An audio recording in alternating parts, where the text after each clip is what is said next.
News watch చేస్తున్నా. ఇప్పుడే నేను శబరిమలకి వచ్చిన. భారతీయ జనతా పార్టీ కార్యాలయం పైన కాంగ్రెస్ గుండెలు అటాక్ చేసినారు అని న్యూస్లో వస్తుంది. నేను మా పార్టీ కార్యాలయంలో ఫోన్ చేస్తే మా కార్యకర్తలు అధికారులు అంటున్నారు, కాంగ్రెస్ గుండెలు సడన్గా కట్టలతోని రాళ్ళతోని రాళ్ళతోని పార్టీ కార్యాలయం పైన దాడి చేసినారు. కొంతమంది కొంతమందికి దెబ్బలు తగిలినాయి.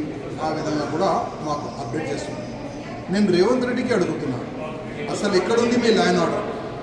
మీ దగ్గరనే కదా హోమ్ మినిస్టరీ మీ చైర్ కింద పెట్టుకున్నారు కదా, అసలు మెయింటైన్ అవుతుందా?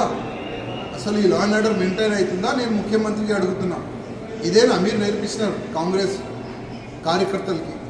ఒక పార్టీ కార్యకర్తలు కొట్టాలి, ఒక పార్టీ కార్యాలయం పైన దాడి చేయాలి, నిరసన ప్రకటన చేయాలంటే దానికి ఒక పద్ధతి ఉంది కదా, అది మీ కార్యకర్తలకి మీరు నేర్పియలేదా రేవంత్ రెడ్డి గారు? నేను మీకు అడుగుతున్నా. అదే దాడి మేము చేస్తే ఏమవుతుంది? పక్కనే కదా మీ కాంగ్రెస్ పార్టీ కార్యాలయం, కాలబెడతాం. మేము అనుకుంటే మొత్తం కాంగ్రెస్ పార్టీ కార్యాలయాన్ని కాలబెడతాం మేము అనుకుంటే.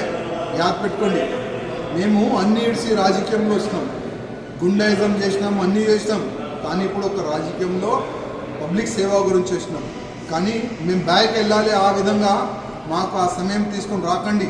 ఇమీడియట్గా ఎంతమంది మా పార్టీ కార్యకర్తల పైన దాడి చేసినారు, మా కార్యాలయం పైన దాడి చేసినారు, అందరికీ అరెస్ట్ చేయాలని నేను డీజీపీ గారికి, కమిషనర్ గారికి కోరుతున్నా. అదేవిధంగా రేవంత్ రెడ్డి గారు ఇమీడియట్గా క్షమాపణ మీరు ప్రకటన చేయాలి. ఇమీడియట్గా మీరు సారీ చెప్పాలి. ఎందుకంటే ఒక పార్టీ కార్యాలయం పైన దాడి జరిగింది. నిరసనం చేయాలంటే అది దానికి ఒక పద్ధతి ఉంది, మీకైతే తెలుసు. కానీ మీ కార్యకర్తలకి, మీ గుండెలకి తెలియదు అనుకుంటా. గుండాయిజం చేయొద్దు. గుండాయిజం చేస్తే గుండెలకి ఏ భాషలో మేము చెప్పాలి ఆ భాష కూడా మాకు వస్తుంది. ఆ పరిస్థితి తీసుకొని రాకండి. అర్థమైందా? యుద్ధం చేయాలంటే కూడా మేము రెడీ, రాజకీయం చేయాలంటే కూడా మేము రెడీ. రేవంత్ రెడ్డి గారు యాద పెట్టుకోండి, క్షమాపణ చెప్పాలి ఇమీడియట్గా. రేవంత్ రెడ్డి క్షమాపణ చెప్పాలి.